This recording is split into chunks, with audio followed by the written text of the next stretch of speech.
In front of me is ASUS ZenFone 10 and today I would like to show you how you can rename it.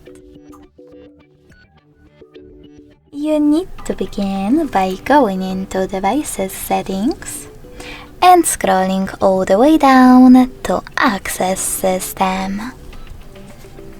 Then tap on About Phone section at the top.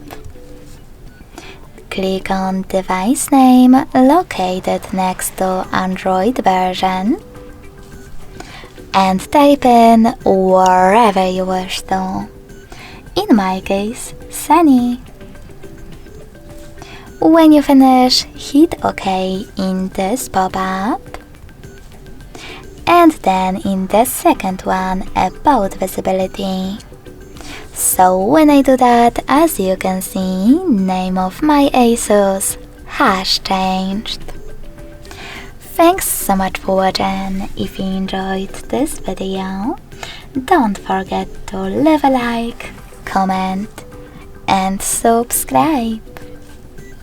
Bye!